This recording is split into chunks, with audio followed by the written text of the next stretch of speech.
صفا Islamic school کی جانب سے خوش آمدید۔ السلام علیکم پیارے بچوں، کیسی چھٹیاں گزر رہی ہیں آپ کی، اور امید ہے آپ ساتھ ساتھ اپنا سمر ٹاسک بھی کر رہے ہوں گے۔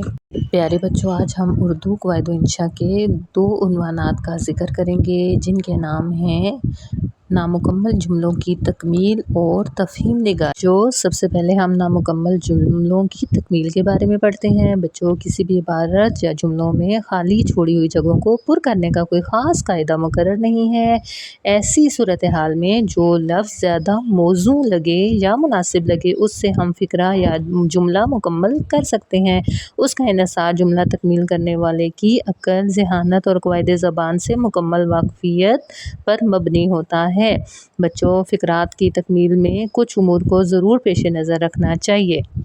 تاہم بچوں، جملوں کی تکمیل کے لیے کچھ رہنما اصول دیے گئے ہیں جن کو پیش نظر رکھنا چاہیے، جیسا کہ کچھ خالی جگہ ایسی ہوتی ہیں جو موقع محل کی مناسبت سے موزوں الفاظ کے ساتھ پر کی جا سکتی ہیں، اور اسی طرح کچھ ایسے جملے ہوتے ہیں جو محاورتاً بچوں لکھے بولے جاتے ہیں اور ان کو اسی محاورے کے ذریعے ہی مکمل کیا جا سکتا ہے۔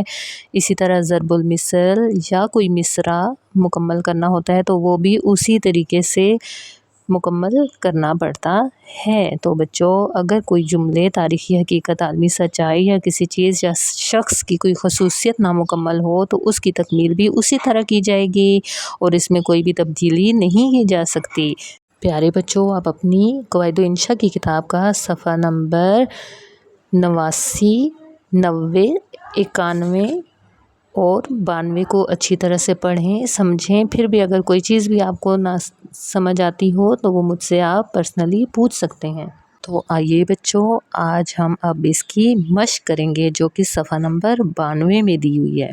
درج ذیل جملوں کو مکمل کریں۔ پہلا ہے انگور ڈیش ہیں، یعنی کہ انگور کھٹے ہیں، وہ اپنے پالتو مٹھو سے پیار کرتے ہیں۔ اونچی دکان پھیکا پکوان، ہمارے پیارے نبی صلی اللہ علیہ وسلم کا نام محمد ہے، استاد نے لڑکوں کو سزا دی۔ اور نیکسٹ آ جاتا ہے بچوں، مجرم کو ہر وقت ڈیش کا احساس رہتا ہے، یعنی کہ جرم کا احساس رہتا ہے۔ خدا ڈیش کو ناخن ڈیش، خدا گنجے کو ناخن نہ دے، خربوزے کو دیکھ کر خربوزہ رنگ بدلتا ہے۔ دریا میں رہنا سمندر سے بیر، وہ آئے دن بیمار رہتا ہے۔ بچوں، یقینی طور پر آپ کو تمام خالی جگہیں پر ہوئی اسکرین پر دکھائی دے رہی ہیں۔ آپ بہت پیاری اچھی سی رائٹنگ میں پینسل کے ساتھ ان کو پر کریں۔ جی تو عزیز طلباء و طالبات، اب ہم کالم الف کو کالم ب کے ساتھ ملاتے ہیں۔ اخلاقی برائی میں ایک بڑی برائی غرور تکبر ہے۔ گھر سے اسکول تک خاصا فاصلہ ہے۔ ایک عالم کی نظر ایک جاہل دولت مند پر پڑی۔ شاہراہ ریشم کوہ قراقرم سے گزرتی ہے۔ خاموشی غصے کا بہترین علاج ہے۔ قرارداد پاکستان 23 مارچ 1940 کو منظور ہوئی۔ دوست 1000 بھی کم اور دشمن 1 بھی زیادہ ہے۔ اب بچوں، ہمارا دوسرا عنوان ہے تفہیم نگاری۔ بچوں، لغت کی روح سے تفہیم نگاری کا مطلب کسی عبارت کے ٹکڑے یا تحریر کو یا لکھے ہوئے مواد کو اچھی طرح سے سمجھنے کے بعد اس کے متعلق پوچھے گئے سوالات کا اپنے آسان اور سادہ سے الفاظ میں مختصر لیکن جامع انداز میں جوابات تحریر کرنا ہوتا ہے۔ جی تو پیارے بچوں، آپ اپنی کتاب کا صفحہ نمبر 96 کھولیں۔ اس میں تفہیم نگاری کے متعلق آپ کو معلومات دی گئی ہیں، آپ ان کو اچھی طرح سے پڑھیں۔ صفحہ نمبر 96 اور 97 میں تفہیم نمبر 1 ہے۔ آج ہم تفہیم نمبر 2 کے بارے میں پڑھیں گے اور سمجھیں گے۔ بچوں، اس پیراگراف کو آپ غور سے پڑھیں اور سمجھیں جو کہ شاہ نواز کے بارے میں ہے، اور اس کے متعلق سوالات کے جوابات خوش خط لکھیں۔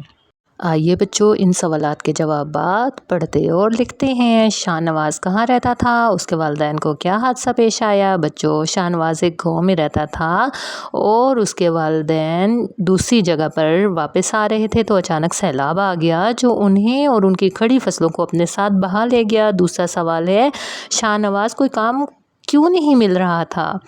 بچوں، جیسا کہ آپ نے پیراگراف میں پڑھا کہ شاہ نواز کے پاس نہ تو تعلیم تھی، نہ ہی وہ کوئی ملازمت کرتا تھا اور نہ ہی کوئی ہنر جانتا تھا۔ وہ ایک امیر باپ کا بیٹا تھا جس نے پہلے کبھی کوئی کام نہیں کیا تھا، اس لیے اسے کام کرنے میں شرم آتی تھی۔ اگلا سوال ہے، شاہ نواز کی ہمت کس نے بندھائی اور اسے کیا نصیحت کی گئی؟ تو بچوں، مشکل وقت میں اللہ ڈنو نے شاہ نواز کی ہمت بندھائی۔ اس نے شاہ نواز کو نصیحت کی کہ ہم مسلمان ہیں اور ہمیں محنت سے روزی کمانے میں شرمانا نہیں چاہیے، کیونکہ محنت میں ہی عظمت اور ہمیشہ کی برکت ہوتی ہے۔ نیکسٹ سوال ہے بچوں، ہمارے پیارے نبی صلی اللہ علیہ وسلم نے محنت کی عظمت کے حوالے سے کون سی عظیم ترین مثال قائم کی؟ تو پیارے بچوں، ہمارے نبی دنیا کے عظیم ترین انسان ہونے کے باوجود اپنے سارے کام اپنے مبارک ہاتھوں سے کرتے تھے۔ آپ نے بکریاں بھی چرائیں، تجارت بھی کی، محنت مزدوری کی بھی کی اور کام کرنے میں کبھی کوئی جھجک محسوس نہیں کی۔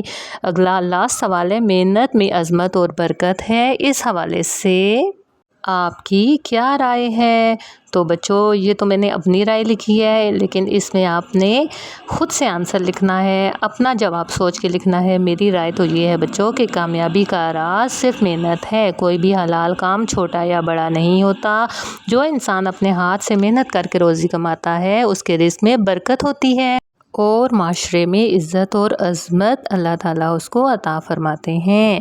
بچوں، یہ آپ نے شیٹس پر اچھی طرح سے لکھنا اور پڑھنا ہے، اور اللہ تعالیٰ آپ سب کو کامیاب کریں، آمین۔ اللہ حافظ۔